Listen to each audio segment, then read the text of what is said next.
السلام علیکم، کیسے ہیں آپ سب؟ امید کرتی ہوں سب ٹھیک ہوں گے، خیر و عافیت سے ہوں گے۔ رات کے بج رہے ہیں 12 اور میں نے ایپیسوڈ لکھ لی تھی۔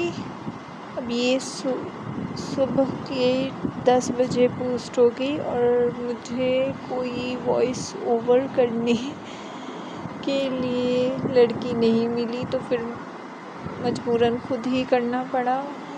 آس پاس سے شور کی بھی آواز آئے گی، اسے ذرا اگنور کیجیے گا۔ چلیں، آپ لوگوں کو ایپیسوڈ پہنچانے کے لیے کیا کیا کرنا پڑتا ہے۔ رات کے 12 بج رہے ہیں اور میں اب وائس اوور کر رہی ہوں۔ اب اگر آپ کو کل بھی یعنی کہ سیٹرڈے کو بھی ایپیسوڈ چاہیے تو آپ لوگوں نے زیادہ سے زیادہ لائکس کرنے، کمنٹس کرنے، ٹھیک ہے؟ تو چلیں چلتے ہیں آج کے ایپیسوڈ کی طرف۔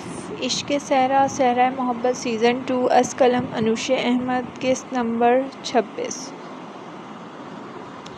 اپنے ڈیڈ اور چاچو کی موت کا بدلہ لینا چاہا تھا میرے بابا نے، ایول ڈیتھ نے جیک کی آنکھوں میں دیکھتے ہوئے کہا۔ جیک پہلے بے یقین ہوا۔ اس کے منہ سے بابا لفظ اسفند رؤوف کے لیے سنتے اس کے دل میں جیسے پھانس چبھی تھی، لیکن وہ اپنے تاثرات پر ضبط کرتا استزادہ ہنسا تھا۔ ظاہر سی بات تھی، اتنے سالوں سے وہ اسفند رؤوف کو ہی تو اپنا باپ مانتا ہوگا اور اسے دشمن۔ تمہاری تو بنیادیں ہی غلط ہیں بیٹا۔ تمہارا بابا اپنے ناجائز ہونے کا بدلہ لینا چاہتا تھا اپنے باپ اور چچا سے، جو ممکن نہ ہو سکا، کیونکہ اسفند رؤوف کے باپ اور چچا کی موت ہماری وجہ سے ہوئی تھی، یا یوں کہنا بہتر ہوگا ہم نے مل کر مارا تھا انہیں۔ اسفند رؤوف ایک ناجائز اولاد تھا۔ وہ اپنا نام نہیں لے سکا اپنے باپ سے، اپنی ماں سے کیا وعدہ نہیں نبھا سکا۔ وہ اپنے ہاتھوں سے اپنے باپ کو مارنا چاہتا تھا، اور تمہارے بابا اور ماں کو ہم نے اس لیے مارا کیونکہ اس نے ہماری بیٹیوں کو نقصان پہنچانے کی کوشش کی۔ ڈیول اور داہم وہاب خانزادہ کی موت مانگی تمہارے بدلے۔ اور ایک بات اور، اس وقت ڈیول نے مجھ سے کہا تھا کہ میں تمہیں چن لوں، لیکن یہ میرا فیصلہ تھا۔ مجھے اگر دوبارہ بھی کسی کو چننے کا موقع ملے تو میں ڈیول اور داہم کا ہی انتخاب کروں گا، اور تمہارا دشمن نہ ڈیول ہے، نہ داہم، نہ یہ سب بچوں میں سے کوئی بھی، یہاں تک کہ تمہاری ماں بھی نہیں۔ تمہارا دشمن صرف میں ہوں، کیونکہ یہ میرا فیصلہ تھا۔ تمہاری ماں کو تو معلوم بھی نہیں اس کا بیٹا زندہ ہے۔ اسفند رؤوف کی موت کیسے ہوئی اور میں نے تمہارے بجائے ڈیول اور اپنے داہم کو چنا، اسے کچھ نہیں پتا۔ اسے تو کبھی یہ یقین ہی نہیں تھا کہ تم کبھی مرے بھی ہو۔ وہ روتی تھی، تڑپتی تھی تمہارے لیے، بہت مشکل سے سنبھالا تھا ہم سب نے اسے۔ میں چاہتا تھا کہ وہ یہ بات نہ جانے کہ تم مرے نہیں تھے، تم زندہ ہو، تاکہ وہ پل پل نہ مر سکے۔ اور آج تمہیں دیکھنے کے بعد مجھے احساس ہوا، بیٹا باپ کا بازو ہوتا ہے، اس کا سہارا ہوتا ہے۔ تمہارے لیے میرے دل میں محبت، شفقت اٹھی۔ برسوں پہلے کیے فیصلے پر پچھتاوا ہونے لگا، لیکن تمہارا یہ روپ دیکھ کر میں کہتا ہوں میں نے صحیح فیصلہ لیا۔ میری بیوی تم جیسے بیٹے کی ماں بننے سے اچھا تھا بچ گئی۔ اسے یہ ذلت، شرمندگی کا بوجھ نہیں اٹھانا پڑے گا جو میں اٹھا رہا ہوں۔ میں لعنت بھیجتا ہوں خود پر، کیونکہ تم ارسلان میر یعنی میری اولاد ہو۔ جیک نے پھولے تنفس سے کہا۔ آنکھوں میں نمی اور سرخی تھی۔ ایشمل نے باپ کا بھیگا لہجہ محسوس کرتے جیک کی سمت قدم بڑھائے تھے۔ اپنے قریب ایشمل کو آتے دیکھ جیک نے آنکھیں رگڑ کر صاف کیں اور ایشمل کو باہیں پھیلائے اپنے سینے میں بھیجا۔ یہاں تھوڑی کریکشن ہے۔ جیک جذباتی فیصلہ مت کرو، بیٹا ہے تمہارا، خون ہے تمہارا، دلشاد نے کہا۔ داہم بھی تو بھائی تھا، خون تھا تمہارا، کیا کیا اس کے ساتھ؟ وہ تو اس جیسا بھی نہیں تھا۔ میں نے اس کے لیے اپنے بیٹے کو نہیں چنا، اس کی قربانی دی، اور تم نے میری قربانی کو رائے گاں کر دیا۔ دلشاد وہاب خانزادہ۔ جیک استہزائیہ بولا۔ دلشاد نے پہلو بدلا۔ جیک کی بات پر داہلیہ سسکی تھی۔ دایان نے سرخ آنکھوں سے اسے خود میں بھیچے سہارا دیا۔ میری صرف ایک ہی اولاد ہے جو میرا فخر، میرا مان ہے، اور بیٹا نہیں، میرے بیٹے ہیں زیخم، زیام، حمیم، مہدیر۔ جیک نے تکلیف سے مسکراتے کہا۔ ایولڈیتھ کی رگیں تنی، سانسیں پھولی تھیں۔ آپ ہوتے کون ہیں یہ سب کہنے والے؟ مجھے دائی جان نے سچ بتایا تھا، آپ جھوٹے ہیں۔ ایولڈیتھ پیچھے ہوتا لڑکھڑایا تھا۔ اسے تو یہی بتایا گیا تھا کہ اس کے ماں باپ نے اسے پیدا ہوتے ہی اسفند رؤف اور تناوش کو دے دیا تھا، کیونکہ اس کی وجہ سے اسفند رؤف اور تناوش کی اولاد کی موت ہوئی تھی۔ ایبک صرف ایک احسان کا بدلہ تھا، اس کے سگے ماں باپ کو اس سے محبت نہ تھی۔ پیدا ہوتے ہی اسفند اور تناوش نے اسے پالا ہے، اور پھر جیک نے ڈیول اور داہم کو بچانے کے لیے اسفند رؤف اور تناوش کو بھی مار دیا۔ تب سے ہی تو اسے نفرت تھی مافیا خاندان، خانزادہ خاندان اور یوسف زئی خاندان سے، ان سب کی محبت اور پیار سے، ان کے خاندان کی یکجہتی سے، کیونکہ جب وہ ان پر نظر رکھتا خود کو تنہا محسوس کرتا۔ وہ بھی تو اس خاندان کا حصہ تھا جسے ان لوگوں نے کاٹ کر پھینک دیا تھا، پھر اس کے بابا اور ماں کو مار دیا، ان کو جنہوں نے ایولڈیتھ سے محبت کی تھی، اسے بادشاہ بنے دیکھنے کی خواہش کی تھی، اسے اپنا بیٹا مانا تھا، اور وہ بن بھی تو گیا تھا بادشاہ۔ سب تھا اس کے پاس، اٹلی اس کی سلطنت تھی، وہ گناہوں کا بادشاہ تھا، لیکن حقیقت تو کچھ اور تھی، وہ تو صرف بدلہ تھا، اس کی پوری زندگی جھوٹ تھی، وہ اس کہانی کا بادشاہ نہیں تھا۔ وہ اس کہانی میں صرف پیادہ تھا، نفرت اور انتقام کے لیے استعمال ہونے والا پیادہ۔ وہ گناہوں کا بادشاہ نہیں تھا، اسے گناہوں کا بادشاہ بنایا گیا تھا، وہ سازش کا حصہ بنا تھا، اس کی پوری زندگی سازش تھی، دھوکہ تھی، اسے صرف بدلے کے لیے پالا گیا تھا۔ یہ کیسی سچائی تھی، کیسی حقیقت! ایولڈیتھ کو سانس لینے میں دقت ہوئی۔ تمہیں ان لوگوں نے محبت میں نہیں پالا تھا، تمہیں صرف بدلے اور دشمنی کے لیے پالا تھا۔ وہ لوگ چاہتے تھے وقت آنے پر تمہیں کیش کریں، اور انہوں نے کیا بھی۔ وہ مجھے ڈیول اور داہم سے دور کرنا چاہتے تھے، ہمارے خاندان کو آپس میں توڑنا چاہتے تھے، صرف اس لیے انہوں نے تمہیں ماں باپ بن کر پالا تاکہ اگر وہ کبھی اپنے خاندان میں کامیاب نہ ہوں تو تمہارا استعمال کر سکیں، تم ان کا بدلہ پورا کرو۔ اگر مجھے پتا ہوتا کہ میرا بیٹا زندہ ہے، میری بیوی نے مرے ہوئے بچے کو جنم نہیں دیا، تو مجھ سے زیادہ کون خوش ہوتا۔ ہم نے ایک عرصے تک اولاد کے لیے کوشش کی، ترسے، دعائیں کیں، منتوں مرادوں سے اولاد مانگی، صرف اس لیے تو نہیں کہ اسے دوسروں کی جھولی میں ڈال دیتے۔ اور اگر تمہیں یقین نہ ہو تو اپنی دائی جان سے سچ پوچھ لینا، جو انہوں نے آج تک بولا وہ جھوٹ تھا۔ سچ سننا ایولڈیتھ، صرف سچ۔ جیک نے بے بسی سے کہا تھا۔ آنکھیں نم ہوئی تھیں، مگر وہ اپنی آنکھیں رگڑتا ڈیول کی سمت واپس مڑا تھا، ایشمل کو سینے میں بھیجے۔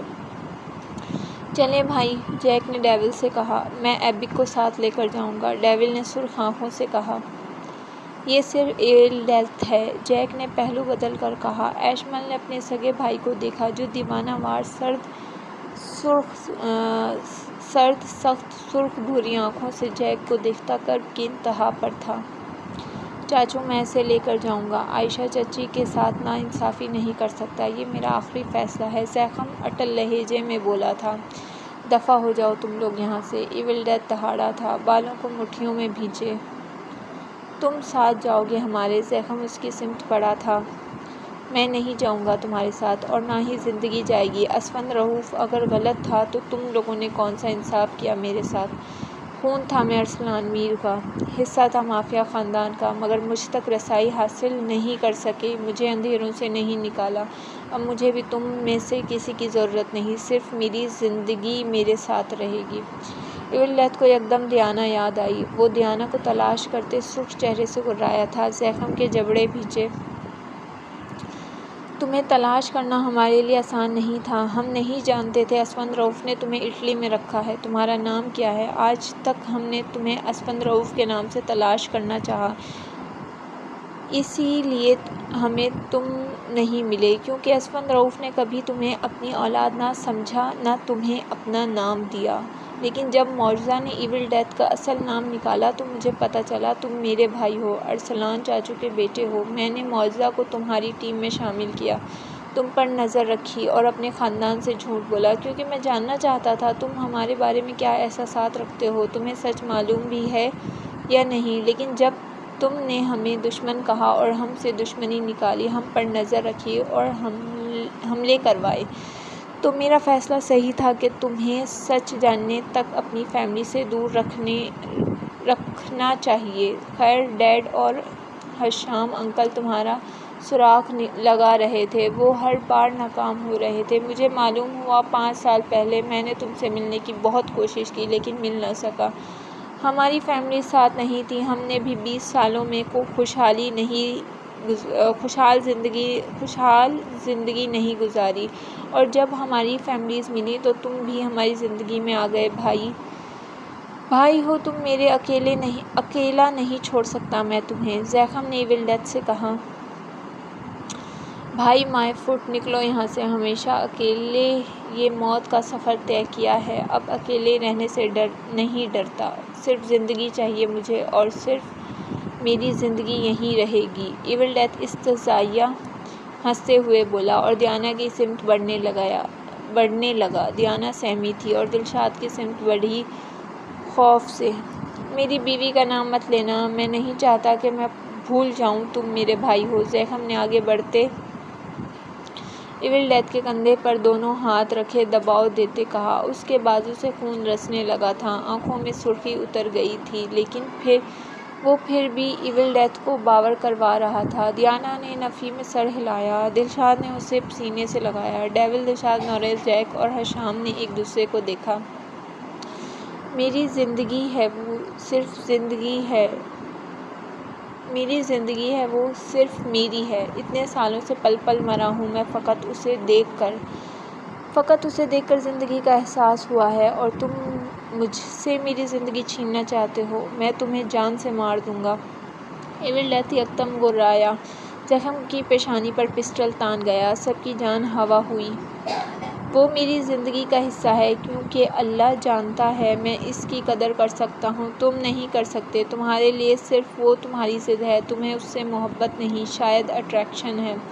زیخم باز نہ آیا۔ جواباً ایول ڈیتھ نے اس کی پیشانی سے پسٹل ہٹائی، قہقہا لگایا اور دونوں ہاتھ گھٹنوں پر رکھ کے نیچے جھکتا ہنستا چلا گیا۔ پاگلوں جیسے، دیوانوں جیسے وہ ہنستا چلا گیا، مگر مینشن کی دیواروں کو وہ ہنسی نہیں، نوحے لگے۔ مجھے اس کی قدر نہیں، تمہیں سنائی نہیں دیتا کیا؟ میں اسے زندگی کہتا ہوں۔ زندگی مجھ سے زیادہ کس کو چاہت ہوگی، کس کو قدر ہوگی بھلا؟ پل پل مرا ہوں میں فقط زندگی کے لیے۔ جب وہ ہنس ہنس کر تھک گیا تو سر اوپر اٹھاتا زیخم کو دیکھتے ہوئے مسکراتے بولا۔ اس کے بال آنکھوں کے درمیان گر رہے تھے، بے ترتیب سے، بکھرے سے۔ ایشمل کو اسے دیکھ کچھ ہوا۔ ایول ڈیتھ یکدم سیدھا ہوا اور پھر زیخم پر گن تان گیا۔ طلاق دو اسے، ایول ڈیتھ نے سپاٹ چہرے سے حکم صادر کیا۔ مار دو، طلاق نہیں دوں گا، زیخم دونوں ہاتھ جیبوں میں اڑساتے بولا۔ ڈیول، ہشام، دلشاد، جیک اور نوریس کو اب ماجرا سمجھ آیا تھا۔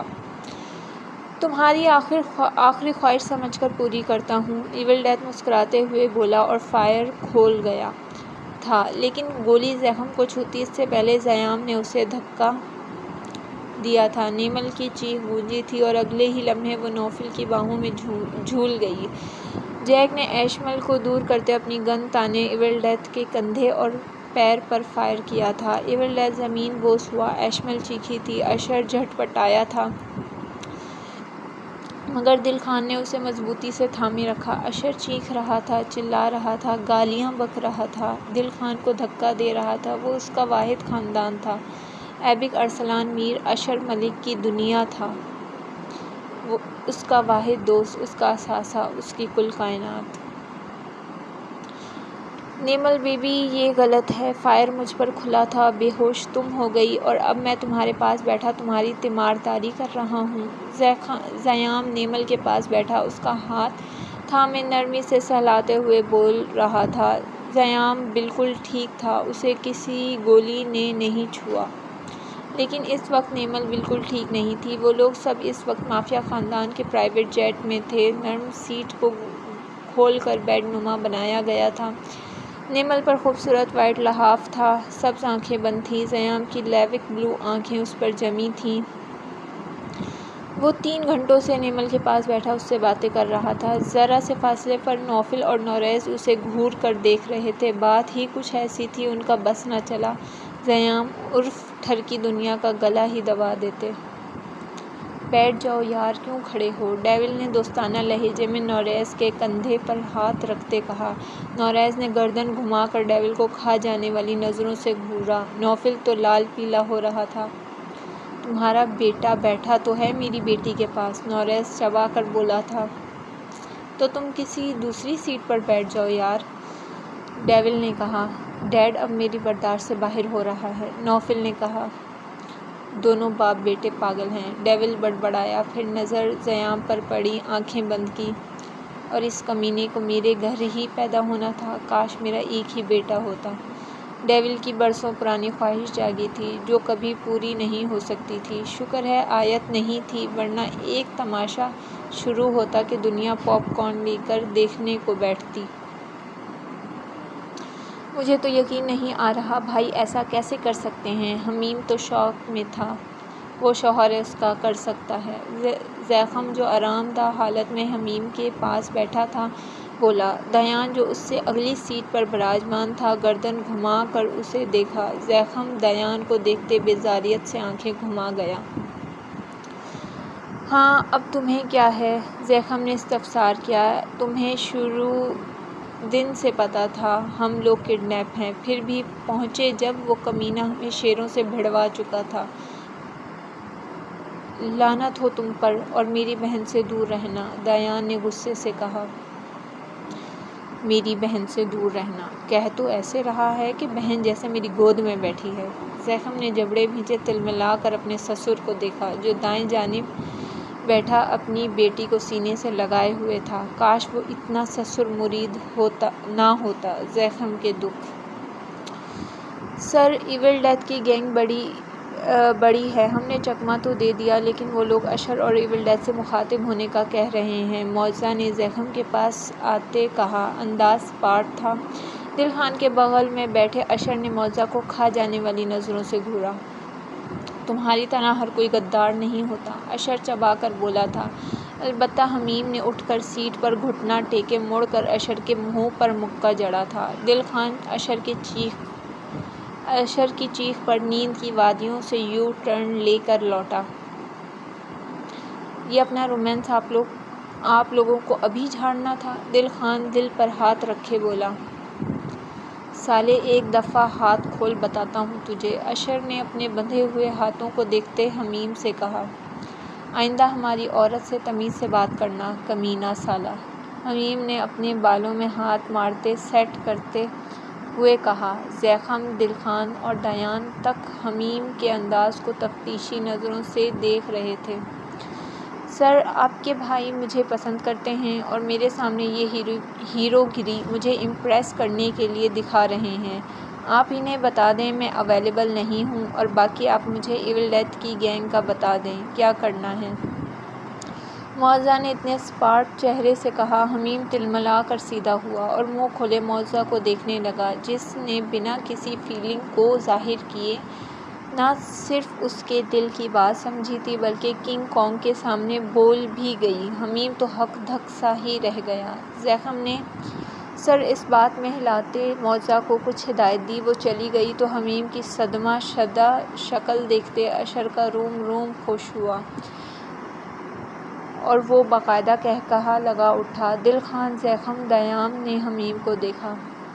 تمہاری عورت، یہ عورت تمہیں بیچ کر کھا جائے، ہوں۔ سستا عاشق۔ اشر دل جلا دینے والے لہجے میں بولا۔ حمیم نے گھوم کر اسے پھر دیکھا، اس کی آنکھوں میں انتقام تھا۔ دل خان کو ہول اٹھے۔ حمیم نے ایک اور مکہ مارنے کے لیے ہاتھ ہوا میں بلند ہی کیا تھا کہ دل خان نے تڑپ کر اس کا ہاتھ تھام لیا اور آنکھیں ٹپٹپا کر حمیم کو دیکھا، پھر اشر کو۔ کڈنیپر تھا مگر کھانا اچھا دیا تھا لونڈے نے، اب نمک حرامی تو نہیں کر سکتا دل خان۔ اچھے کھانے کا بدلہ اسے مار نہ کھلا کر چکا رہا تھا۔ واہ رے دل خان کا انصاف! چھوڑ مجھے دل خان، اس کا قیمہ بنا دوں گا میں، حمیم جھٹپٹایا تھا۔ بھائی رہنے دے، اللہ اور دے گا آپ کو، ایک گئی تو دو آئیں گی، اس بیچارے کو رہنے دو، دل خان نے ماں کی سی ممتا لیے کہا۔ حمیم نے آنکھیں چھوٹی کیے اسے دیکھا۔ مجھے صرف یہی چاہیے، اس کو دیکھ کر ہی گٹار بجا تھا دل میں۔ میری زندگی کا معجزہ ہے یہ معجزہ، اور اس نے تمہیں بھی شیر کے آگے پھینکا تھا، بھول گئے؟ حمیم نے جیسے یاد کروایا۔ نہیں مجھے یاد ہے، لیکن میں معاف کر دیتا ہوں، اور میں دعا کروں گا یہ بنا لچک کا معجزہ آپ کو ہی ملے، دل خان نے معصومیت سے کہا۔ حمیم سیدھے ہو کر بیٹھو۔ زیخم کے حکم پر حمیم سیدھے ہو کر بیٹھا، مگر اشر کو گھورتے ہوئے۔ دل خان نے سکون کا سانس لیا۔ بھائی مجھے آپ کے پاس بیٹھنا ہے، ایشمل زیخم کے پاس آ کر بولی۔ وہ جب بھی پریشان ہوتی یا اسے سر درد ہوتا، وہ زیخم کے سینے پر سر رکھا کرتی تھی، یہ اس کی میڈیکیشن تھی۔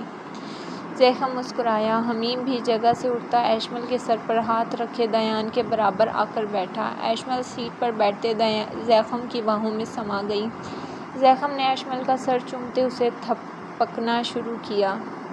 میرا بچہ پریشان نہیں ہو، وہ بالکل ٹھیک ہے، چاچو اور حشام انکل ساتھ ہیں اس کے، کچھ نہیں ہوگا۔ زیخم نے ایشمل کو تسلی دی۔ پیچھے بیٹھا اشر بھی زیخم کی بات سنتے لب کاٹتے ہوئے سر سیٹ کی پشت پر ٹکا گیا۔ ایول ڈیتھ کو کندھے اور پیر میں گولیاں لگی تھیں۔ گولیاں تو نکال دی گئی تھیں، لیکن وہ اب بھی دوائی کے زیر اثر بے ہوش تھا، خطرے سے باہر تھا اور دوسرے جیٹ میں جیک، مہادیر اور حشام کے ساتھ تھا، کچھ بہترین قابل ڈاکٹرز کی زیر نگرانی۔ دل خان، اشر، زیام، حمیم، نوفل اور دیان اور زیخم کو بھی میڈیکیشن دے دی گئی تھی جیٹ میں سوار ہونے سے پہلے۔ میں جب ان سے پہلی دفعہ ملی تھی بھائی، تب سے ہی مجھے احساس ہو رہا تھا ان کو جیسے پہلے سے جانتی ہوں۔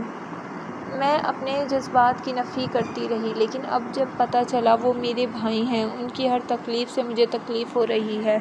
بابا کی حالت بھی مجھ سے دیکھی نہیں جاتی، اور مما انہیں جب یہ سب پتہ چلے گا تو کیا ہوگا؟ وہ بابا کو کبھی معاف نہیں کریں گی، ایشمل نے نم آواز میں کہا۔ اشر اور دل خان بھی سن رہے تھے۔ میرا بیٹا تم فکر نہ کرو، تمہارا بھائی ابھی زندہ ہے، تم بس ہنستی مسکراتی شرارتیں کرتی رہو، سب ٹھیک ہوگا انشاءاللہ۔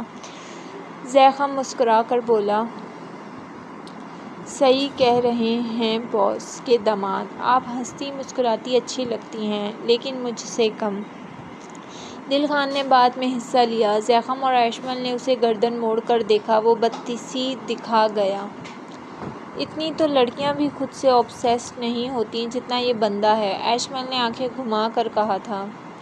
وہ اتنی حسین بھی نہیں ہوتیں جتنا میں ہوں، وہ بھی ٹکر کا تھا، دو بدو بولا۔ جبکہ زیخم ان دونوں کو ان کی حالت پر چھوڑتا ایشمل کو واپس اپنی ٹون میں آتا دیکھ اپنی بہن زرکا کی سمت بڑھا تھا۔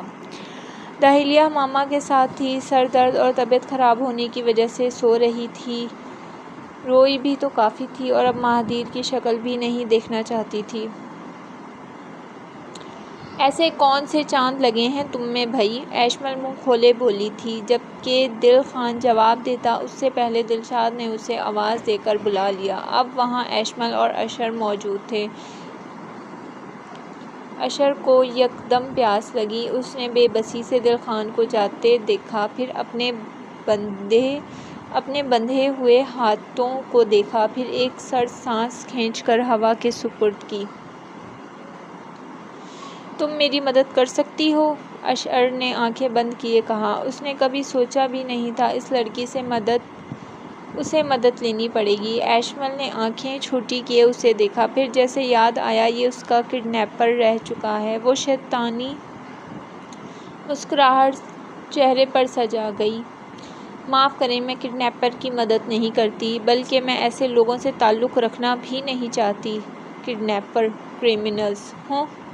ایشمل نے آنکھیں گھما کر کہا۔ اشر نے سرخ چہرے سے اسے گھورا۔ تمہارے بھائی نے میرے پیر میں گولی ماری ہے، آئی بڑی شریفوں کی اولاد! اور تمہارے باپ نے میرے دوست کے کندھے اور پیر کو گولی سے زخمی کیا ہے، جو اس کا سگا بیٹا تھا۔ یہ بات ایشمل سے وہ بول نہیں پایا تھا۔ نہ جانے کیوں ابھی کچھ دیر پہلے اس کی نم آواز اسے بری لگی تھی۔ وہ اسے تکلیف نہیں دینا چاہتا تھا۔ اشر نے اسے گھور کر دیکھا۔ اب میں مافیا خاندان سے تعلق رکھتی ہوں، اس میں میرا کیا قصور؟ ایشمل کندھے اچکا گئی، جبکہ اشر کو سخت کوفت ہوئی۔ باقی میں الحمدللہ شریف ہوں، آج تک میں نے کاکروچ بھی نہیں مارا، وہ شانے بے نیازی سے بولی تھی۔ اشر اسے دیکھ کر رہ گیا۔ بہن بھائی کو مارے گی بھی کیوں ہوں؟ اشر بڑبڑایا تھا۔ ایشمل سن تو چکی تھی، مگر پھر ایشمل کو اس پر ترس آ گیا۔ وہ پیچھے آئی اور پانی کا گلاس تھامے اشر کی سمت بڑھی۔ اشر نے اسے دیکھا، پھر اپنے ہاتھوں کی سمت اشارہ کیا، جسے ایشمل نظر انداز کرتی اشر کے ہونٹوں سے گلاس لگا گئی۔ اشر کی آنکھیں پھیلی، ایشمل کا بھی دل دھک دھک کر رہا تھا۔ اشر نے پانی نہیں پیا، لیکن مسلسل گلاس لبوں سے لگے رہنے کی وجہ سے اب اسے پینا پڑا۔ جب وہ پانی پی چکا تو ایشمل نے گلاس ہٹایا۔ تم میرے ہاتھ کھول دیتی، میں خود پی لیتا، اشر نے بتانا ضروری سمجھا۔ مافیا خاندان سے ہوں، خون خرابہ نہیں کرتی، لیکن اس کا مطلب یہ نہیں کہ بے وقوف ہوں۔ ہاتھ کھول دیتی تاکہ آپ محترم ہم پر ہی وار کرتے، ہے نا؟ ہوں؟ ایشمل ہاتھ جھلا کر کہتی وہاں سے اٹھ گئی۔ اشر بل کھا کر رہ گیا۔ پاگل خاندان! وہ بڑبڑایا۔ پتہ نہیں یہ لوگ ایول ڈیتھ اور اس کے ساتھ کرنا کیا چاہتے تھے پاکستان لے جا کر۔ امید کرتی ہوں ایپیسوڈ آپ سب کو پسند آئی ہوگی۔ اگلی ایپیسوڈ کے لیے ڈھیر سارے لائکس کریں، کمنٹس کریں، اور جنہوں نے چینل کو سبسکرائب نہیں کیا وہ سبسکرائب کر دیں۔ بیک گراؤنڈ میں آپ کو بہت ساری آوازیں آ رہی ہوں گی، ایکچولی گھر میں شور ہو رہا تھا، تو آپ لوگ ذرا اگنور کیجیے گا۔ باقی ملتے ہیں اگلی ایپیسوڈ پر۔ اللہ حافظ۔